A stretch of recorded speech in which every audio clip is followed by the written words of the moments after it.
धीरस्य शीतला छत रात्मना। आत्मा में रमण करने वाले और शीतल तथा शुद्ध चित्त वाले धीर पुरुष के न कहीं त्याग की इच्छा है और न कहीं पाने की इच्छा है। अब न कुछ पकड़ना है न कुछ छोड़ना है। अब तो उसे जान लिया जो है। पकड़ना छोड़ना तो तभी तक है जब तक हमें अपना पता नहीं। अपना पता हो गया तो क्या पकड़ना है क्या छोड़ना है, क्योंकि पकड़ने से अब कुछ बढ़ेगा नहीं और छोड़ने से अब कुछ घटेगा नहीं। अब जिसे अपना पता हो गया उसे तो सब मिल गया। अब सब पकड़ना छोड़ना व्यर्थ है। अब तो ऐसा ही है जिसे सारे जगत का साम्राज्य मिल गया, वो कंकड़ पत्थर बीनता फिरे। जो सारे साम्राज्य का मालिक हो गया, विराट के सिंहासन पर बैठ गया, अब वो चुनाव में खड़ा हो जाए कि म्युनिसिपल में मेंबर बनना है, बेमानी बात है। अब उसका कुछ अर्थ ना रहा। जिसे अंतर की प्रतिष्ठा मिल गई, अब वो किसी और की प्रतिष्ठा चाहे, ये बात ही खत्म हो गई। सच तो ये है, दूसरे के द्वारा दी गई प्रतिष्ठा कोई प्रतिष्ठा थोड़ी है, क्योंकि दूसरे के हाथ में है, जब चाहे तब खींच लेगा। दूसरे के द्वारा मिली प्रतिष्ठा तो एक तरह की गुलामी है। अगर तुमने मुझे प्रतिष्ठा दी तो मैं तुम्हारा गुलाम हुआ, क्योंकि तुम किसी दिन खींच लोगे तो मैं क्या करूंगा। तुम्हारी दी थी, तुम्हारा दान था, मैं तो भिखारी था। तुम्हारा दिल बदल गया, तुम्हारा मन बदल गया, हवा बदल गई, मौसम बदल गया, तुम और ढंग से सोचने लगे। दूसरे के द्वारा दी गई प्रतिष्ठा तो भीख है।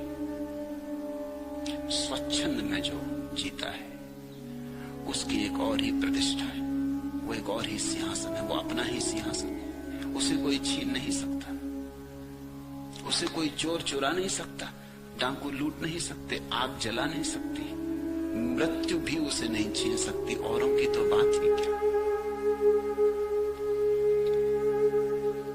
और ऐसा व्यक्ति आत्मा में रमण करने वाला हो जाता है, स्वच्छंद आत्मा में रमण करने वाला। आत्मा रामस। हम सब दूसरे में रमण कर रहे हैं। कोई धन में रमण कर रहा है, सोचता है और लाख और 10 लाख और करोड़ हो जाए, उसका रमण धन में चल रहा है। कोई पद में रमण कर रहा है, इससे बड़ी कुर्सी, उससे बड़ी कुर्सी, कुर्सियों पे कुर्सियां चढ़ता चला जाता है।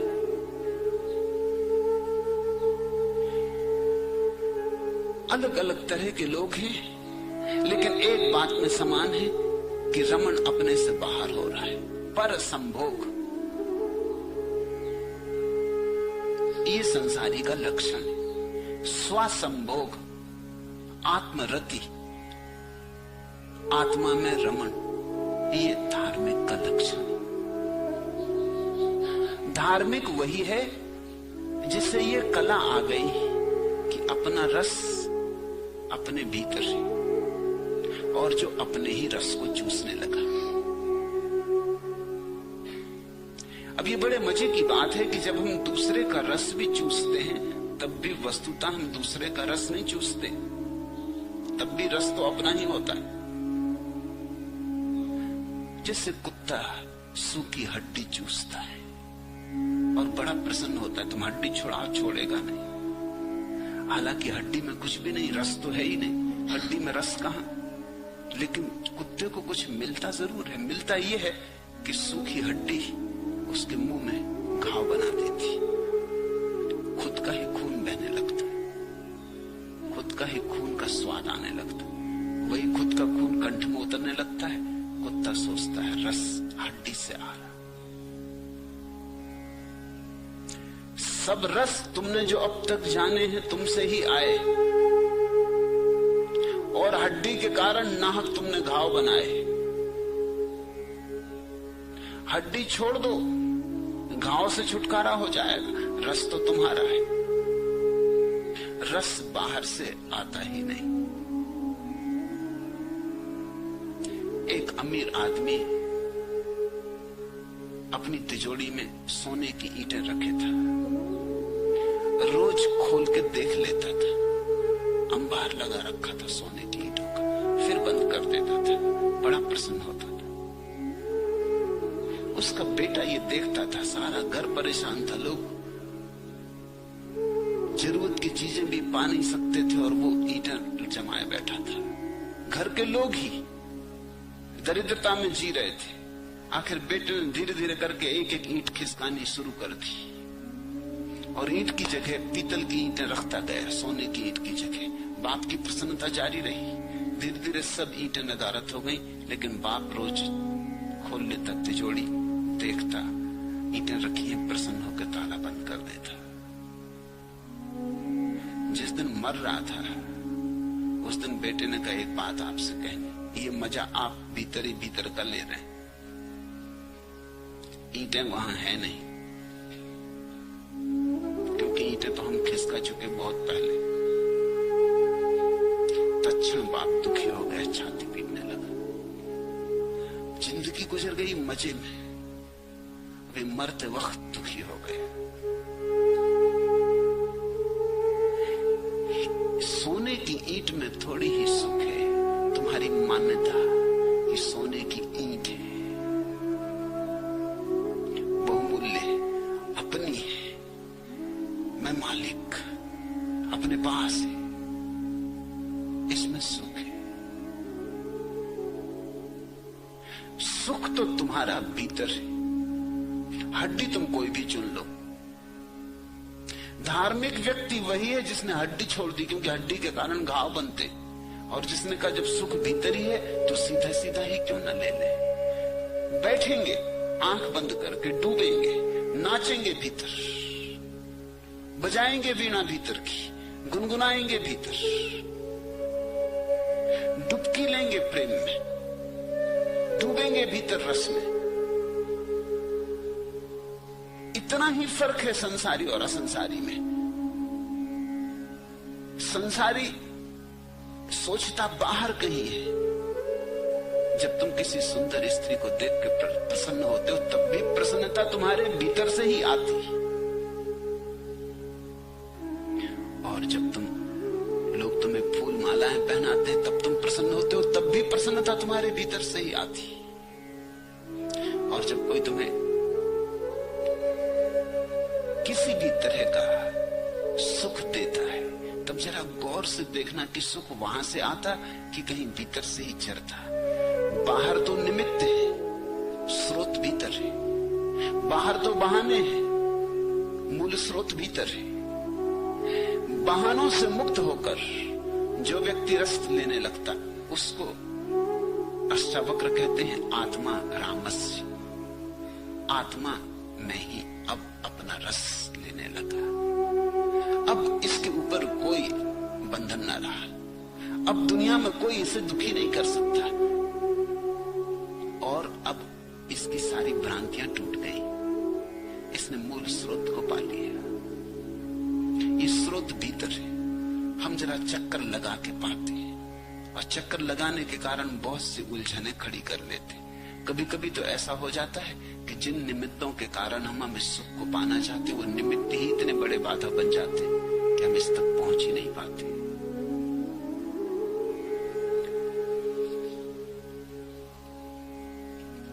प्रकृत्या शून्य चित्तस्य पूर्वतो अस्य यत्रच्छया प्राकृतस्यैव धीरस्य न मानो नावमान्यता।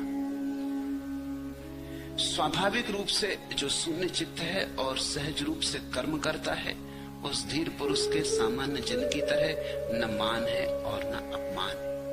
स्वाभाविक रूप से जो शून्य चित्त है। क्या अर्थ हुआ स्वाभाविक रूप से शून्य चित्त? रूप से शून्य चित्त, चेष्टा से नहीं, प्रयास से नहीं, अभ्यास से नहीं, यत्न से नहीं, स्वभावता, समझ से, बोध से, जागरूकता से। जिसने सत्य को समझा कि सुख मेरे भीतर है, इसे तुम देखो, इसे तुम पहचानो, इसे तुम जगह जगह जांचो, परखो, इसके लिए कसौटी सजग रखो, देखा तुमने रात पूर्णिमा का चांद है, तुम बैठे हो, बड़ा सुख मिल रहा। तुम जरा आंख बंद करके ख्याल करो, चांद निमित्त है या चांद से सुख आ रहा? क्योंकि तुम्हारे पड़ोस में ही दूसरा आदमी भी बैठा है और उसको चांद से बिल्कुल सुख नहीं मिल रहा। उसकी पत्नी मर गई, वो रो रहा है। चांद को देख के उसे क्रोध आ रहा है, सुख नहीं आ रहा। चांद पे उसे नाराजगी आ रही। वो कह रहा है कि आज ही पूर्णिमा होनी थी, तो ये भी कोई बात हुई? इधर मेरी पत्नी मरी और आज ही तुम्हें पूरा होना था, और आज ही रात ऐसी चांदनी से भरनी थी। ये व्यंग हो रहा है मेरे ऊपर, ये मजाक हो रहा है मेरे ऊपर। ये कोई वक्त था, 4 दिन रुक जाते तो कुछ हर्ज था। जिसकी प्रेसी मिल गई है उसको अमावस की रात में भी पूर्णिमा मालूम पड़ती हो। जिसकी प्रेसी खो गई, पूर्णिमा की रात भी अमावस हो जाती। कहते हैं भूखा आदमी अगर देखता हो आकाश में तो चांद भी रोटी जैसा लगता है, जैसे रोटी तैर रही। जर्मनी के एक बहुत बड़े कवि हेनरिक हेन ने लिखा है कि वो 3 दिन के लिए जंगल में खो गया है एक बार। इतना भूखा कि जब पूर्णिमा का चांद निकला तो उसे लगा कि रोटी तैर रही। वो बड़ा हैरान हुआ। उसने कविताएं पहले बहुत लिखी थी। कभी भी नहीं सोचा था कि चांद में और रोटी दिखाई पड़ेगी। हमेशा किसी सुंदरी का मुख दिखाई पड़ता था। आज एकदम रोटी दिखाई पड़ने लगी। उसने बहुत चेष्टा भी की सुंदरी का मुख देखे, लेकिन जब पेट भूखा हो, 3 दिन से भूखा हो, पांव में छाले पड़े हो और जान जोखम न हो, कहां की सुंदरी स्त्री? ये सब तो सुख सुविधा की बातें। चांद दिखता है कि रोटी तैर रही, आकाश में रोटी तैर रही। तुम्हें बाहर से जो मिलता है वो भीतर का ही प्रक्षेपण है। रस भीतर है, जीवन का सारा सार भीतर है। स्वाभाविक रूप से जो शून्य चित्त है, प्रकृत्या शून्य चित्त से। और जबरदस्ती चेष्टा मत करना, जबरदस्ती की चेष्टा काम नहीं आती। तुम जबरदस्ती अपने को बिठा लो, पद्मासन लगा के, आंख बंद करके, पत्थर की तरह मूर्ति बन के बैठ जाओ, इससे कुछ भी ना होगा। तुम भीतर उबलते रहोगे, आग जलती रहेगी, भाग दौड़ जारी रहेगी, वासना का तूफान उठेगा, अंधड़ उठेगी, कुछ भी बदलेगा नहीं। प्रकृत्या तुम्हें धीरे धीरे समझ पूर्वक, चेष्टा से नहीं, जबरदस्ती आरोपण से नहीं। कबीर कहते हैं साधो सहज समाधि भली, सहजता से समझो जीवन को, देखो जहां जहां सुख मिलता हो वहां वहां आंख बंद करके गौर से देखो। भीतर से आ रहा, बाहर से, तुम सदा पाओगे भीतर से आ रहा। और जहां जहां जीवन में दुख मिलता हो वहां भी गौर से देखना, तुम सदा पाओगे। दुख का अर्थ ही इतना होता है भीतर से संबंध छूट गया।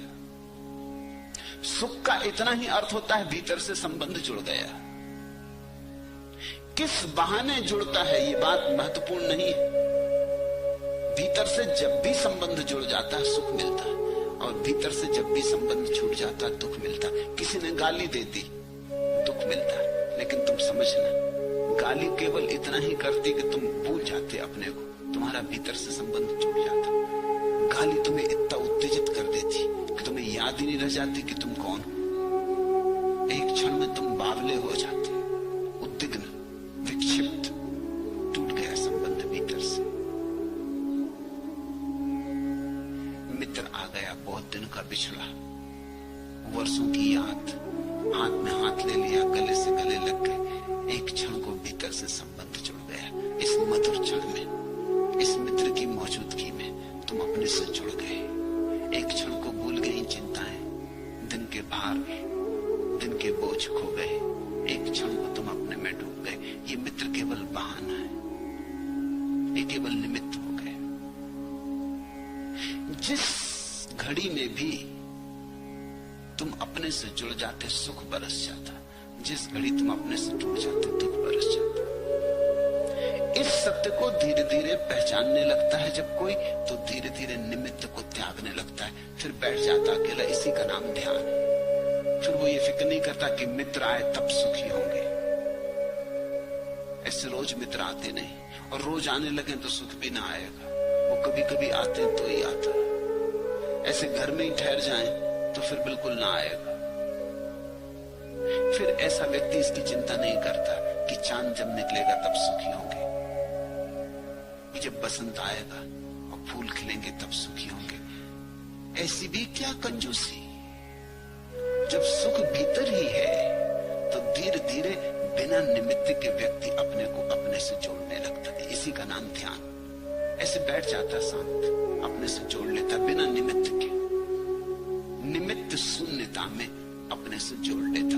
और जब कभी एक बार भी बिना निमित्त के तुम अपने से जुड़ जाते हो तो घटना घट गई, कुंजी मिल गई।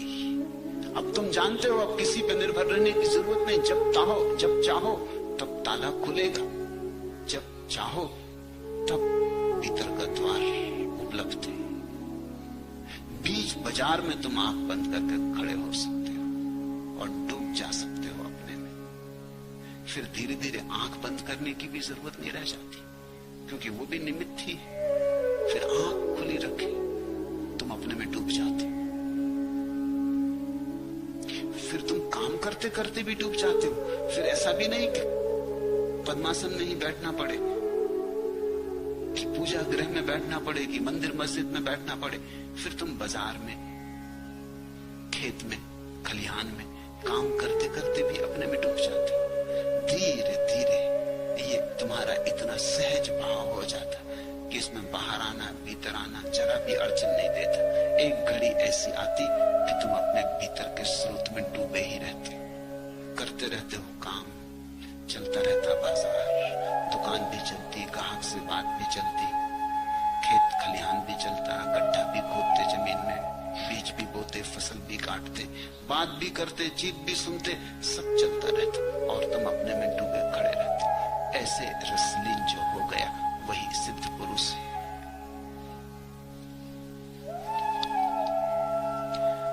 स्वाभाविक रूप से जो शून्य चित्त है और सहज रूप से कर्म करता है, उस धीर पुरुष के सामान्य जन की तरह न मान है न अपमान। कृतम देहेन कर्मेदम न मया शुद्ध रूपेण इति चिंतानुरोधी या कुर्वन्नपि करोति न। यह कर्म शरीर से किया गया है, मुझ शुद्ध स्वरूप द्वारा नहीं। ऐसी चिंतना का जो अनुगमन करता है वह कर्म करता हुआ भी नहीं करता है। और अब तो जब तुम अपने स्वरूप में डूब जाते तो तुम्हें पता चलता है जो हो रहा है या तो शरीर का है या मन का है, या शरीर और मन के बाहर फैली प्रकृति का है। मेरा किया हुआ कुछ भी नहीं, मैं अकर्ता हूं, मैं केवल साक्षी मात्र हूं। ऐसी चिंता की धारा तुम्हारे भीतर बह जाती, ऐसा सूत्र, ऐसी चिंता मणि तुम्हारे हाथ लग जाती है। जब तुम देखते हो कि भूख लगी तो शरीर में घटना घटती है और तुम देखने वाले ही बने रहते हो, तुम्हारे सुखधार में जरा भी भेद नहीं पड़ता। इसका यह अर्थ नहीं कि तुम भूखे मरते रहते हो। तुम उठते हो, तुम शरीर को कुछ भोजन का इंतजाम करते हो, प्यास लगती तो शरीर को पानी देते हो। ये तुम्हारा मंदिर है, इसमें तुम्हारे देवता बसे हैं, तुम इसकी चिंता लेते, फिक्र लेते। लेकिन अब तुम तादाद में नहीं करते। अब तुम ऐसा नहीं कहते कि मुझे भूख लगी, अब तुम कहते हो शरीर को